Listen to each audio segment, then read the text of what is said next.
The vice president, interesting man in my view. I'm still trying to understand him. I don't know him particularly well, and I find him to be a bit of a puzzle. He went not in a negative way, just a confusing way. He went to Minnesota today, and he said some things very conciliatory about bringing the country together, and made some concessions about the behavior of ICE, and some things extremely confrontational against a whole range of the usual suspects. In an interview on Air Force Two with the Daily DC Examiner, the vice president said that the Trump administration will take disciplinary action when justified against ICE agents who make mistakes carrying out the deportation agenda. That's something that I think will hearten those who are concerned about a lack of oversight or responsibility. But here he is being more confrontational. Number 8, please. We can do a good job of enforcing our immigration laws without the chaos, but it actually requires the cooperation of state and local officials. If you look at blue cities and blue states, red cities and red states, you go to Austin, Texas, or Memphis, Tennessee, you go to the state of Texas, obviously a very red state, or the state of Tennessee, a very red state, but you've got blue cities within those states, you do not have this level of chaos. The reason why things have gotten so out of hand is because of failure of cooperation between the state and local authorities and what these guys are trying to do. We have a ton of resources, a ton of ICE agents in this city right now that I would rather us not have. I'd love to send those guys home. They're not even doing targeted immigration enforcement. They are trying to protect ICE officers who are doing immigration enforcement, because when a crowd surrounds them and these guys call 911, the local officials, the local cops have been told to stand down.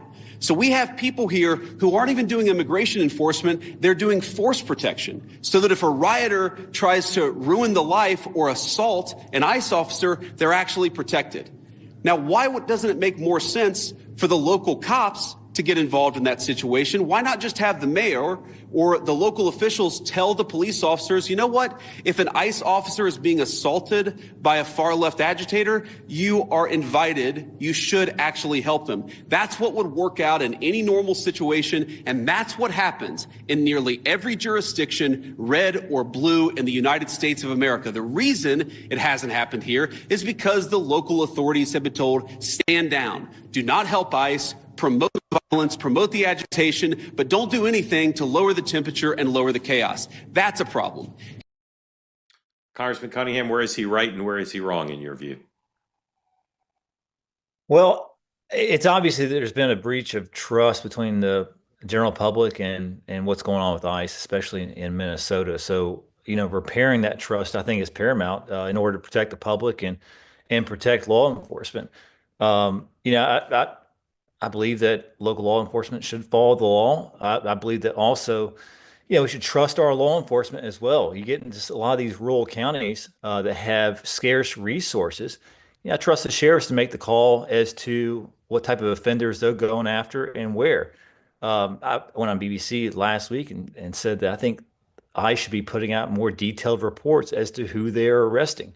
And, because I think there's a disconnect between what you hear from this administration about how they're going after all violent criminals and then what the data suggests. Most of America is all about getting out violent criminals. However, going after non-violent vendors and putting people's safety at risk is another question and conversation altogether. Yeah. Congressman Graves, I would never ask a sitting member of the House a hypothetical, but you're out of the body, so I can't. If Barack Obama was president and you were home with your family and knock on the door and they said, we're here from Barack Obama's ICE and we want to come in, and you said, do you all have a warrant? And they said, no, but we're coming in. Would you have let them in? If law enforcement was at my house and they were armed and they said they wanted to come in, if I told them no and they came in anyway, yeah, I would do whatever they said. You would. I would.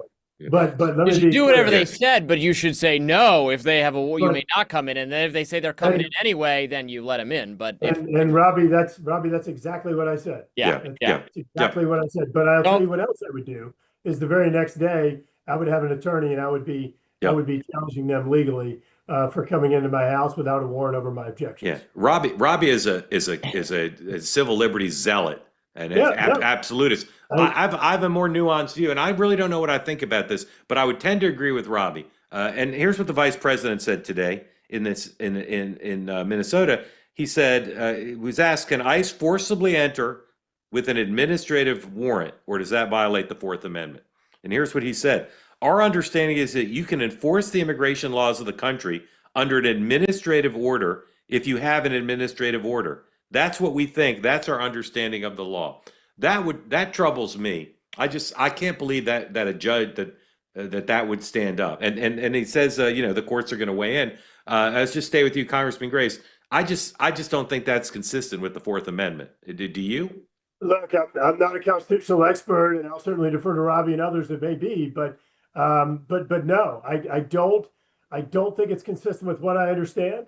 The law, the Constitution, to in terms of the protection of citizens, and I would challenge it legally. Like I said, if it happened to me personally, I think it goes what you just read, in my opinion, goes beyond the scope of their authority. Yeah, Congressman Cunningham, I'm guessing you agree with that, but I'd love to hear you.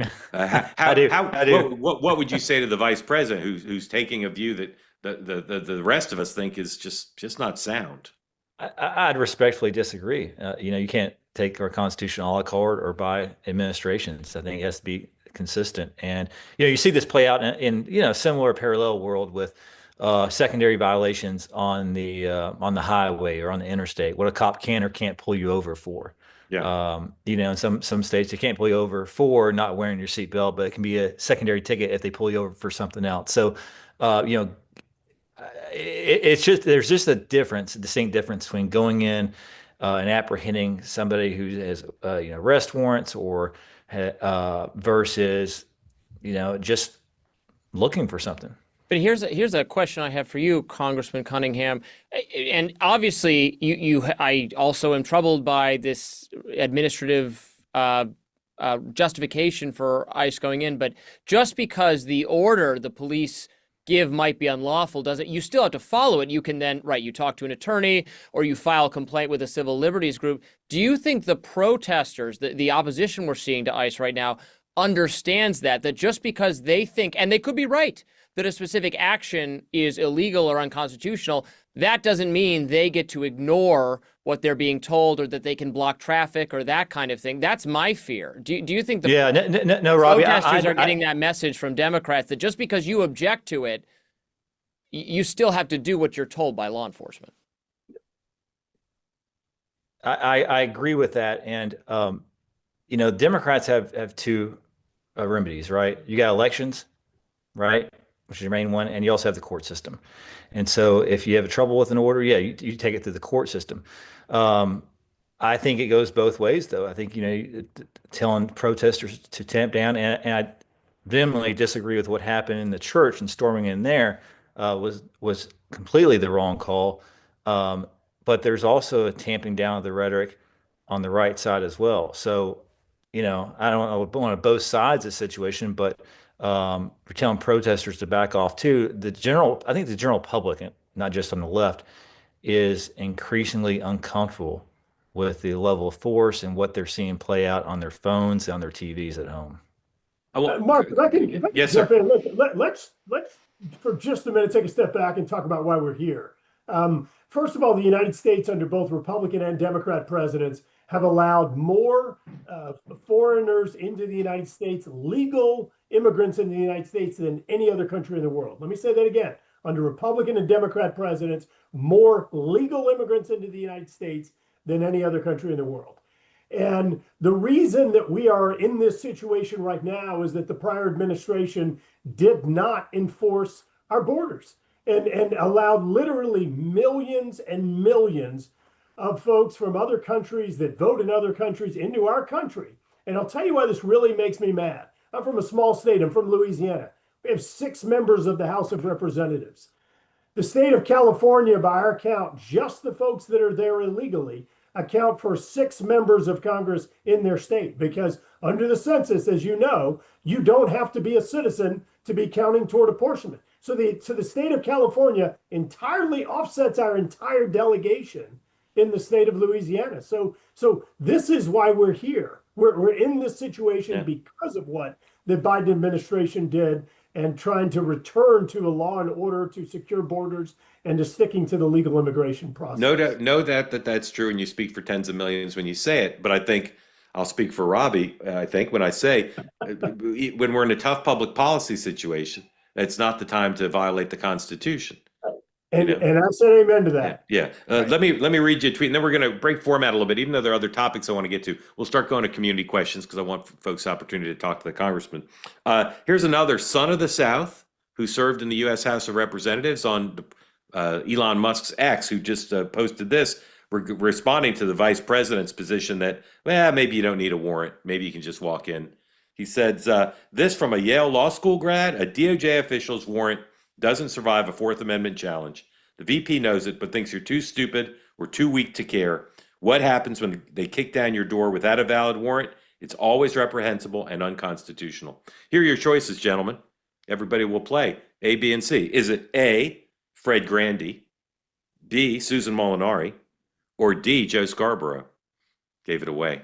It was Joe. Joe tweeted that, and it's he is a constitutional lawyer, at least a lawyer, and I think this one I think is going to galvanize a little bit, and I'm really surprised that the vice president, Yale Law School grad with a good degree, even though it's an Ivy League school, it's a good degree, that he would take that position. Cozy Earth, one of our all-time great sponsors, will give you, the American people and fans of Two-Way, 20% off if you go to cozyearth.com right now and use the promo code Two-Way. They will give you 20% off. Start the year off right and give your home the luxury it deserves. Make home the best part of your day. This is 20% off everything. Sheets, towels, bubble cuddle blanket, pants, shirts, everything. Right now, 20% off. And there's lots to choose from. Heard again today from two of you, happy customers who asked me again for very micro advice about what to buy regarding the pants. And I'll give the same advice. I've got 3 different of the pants. Get them all. Get any of them. They're all great. And again, the other advice I give and heard from somebody today, yes, the bubble cuddle blanket can be washed. And yes, you'll want to buy 2 if you have a small child or a pet, because they will commandeer. If you only buy 1, once you take it out of the box, it'll be the last you see of it. CozyEarth.com, promo code Two-Way, 20% off everything on the site. They say that something that's easy is like a walk in the park. Well, easier than a walk in the park, hit the subscribe button, be part of the Two-Way community, never miss an episode, be part of our conversations. Thank you for your service to America. And don't forget, you can now listen to the morning meeting and Two-Way tonight on Apple, Spotify, or wherever you get your podcasts.